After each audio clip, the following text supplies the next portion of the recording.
Hello, Exiles.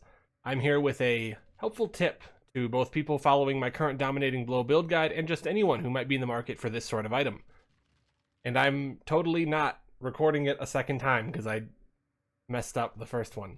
Anyway, what we have here is your basic dominating blow character doing lots of damage and having a good time.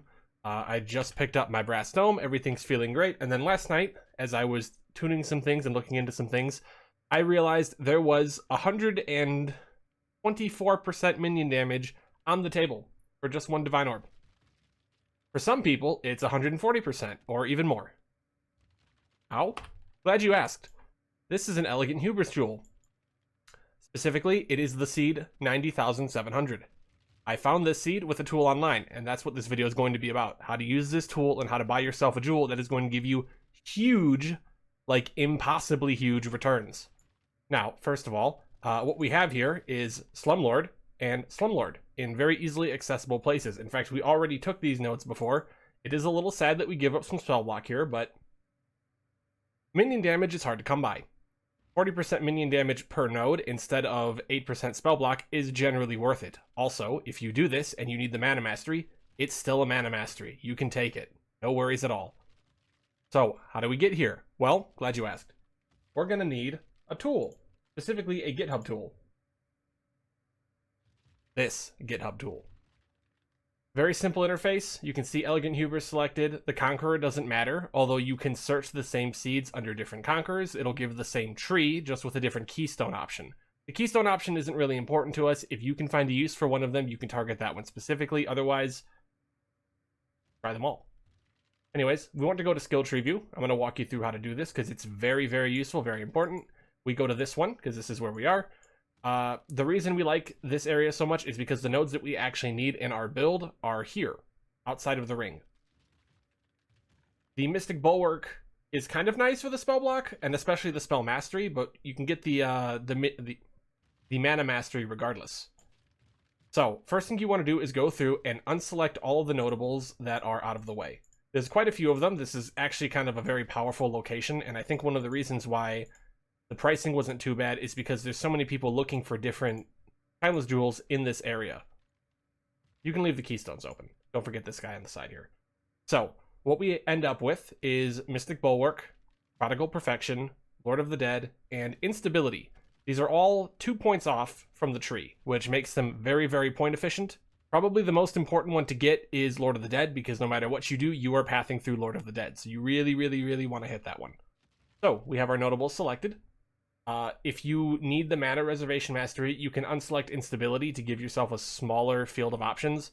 Not a bad idea, gonna be honest, if you need it, because let's be honest, that mana mastery is pretty important. If your build is advanced enough to have an Ashes of the Stars, which is very expensive, but if you've got it, or if you've got mastery somewhere else, or you just have mana on your gear and you find that you don't need that extra mastery, go ahead and leave instability in, because it's going to give you more options and probably cheaper options that do the same thing. So anyways, we select Elegant Hubris. We pick a Conqueror. It doesn't really matter. I like Caspero because Casper is a great ghost. Go ahead and select stats, and we go to minion damage. We want a minimum of 2 nodes. I've looked through this before. There are 3 node options, but they don't have Lord of the Dead. Good choices if you want to go for that.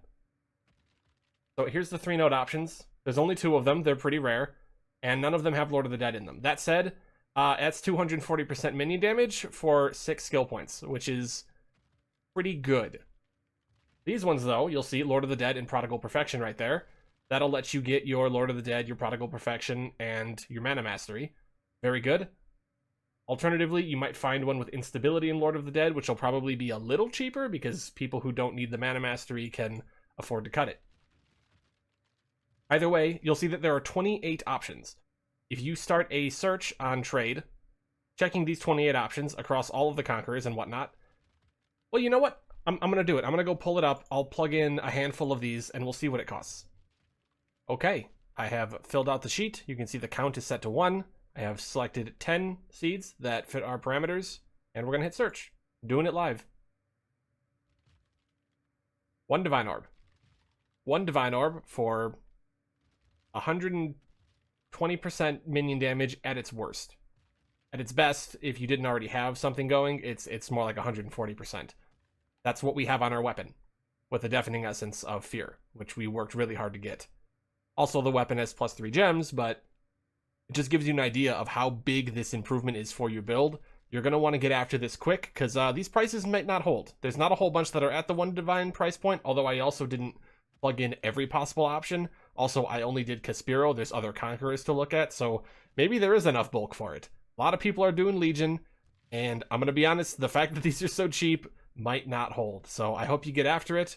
Don't be afraid to experiment with this tool if you've got a different build. You can obviously use this to go after anything.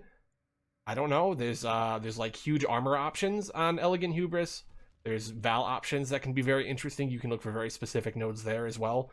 This tool is amazing, and I haven't had an excuse to use it until now. And now that I have, I realize this is incredible for planning out your builds and looking for stuff that's going to make you stronger at honestly an underestimated price. A lot of the community is scared to use this right now, I think, because it's just such a heavy investment. Most people look at timeless jewels and they say, wow, I have to use divine orbs to roll those now. I'll never get a good one. But if you use this tool, you're going to get the good one.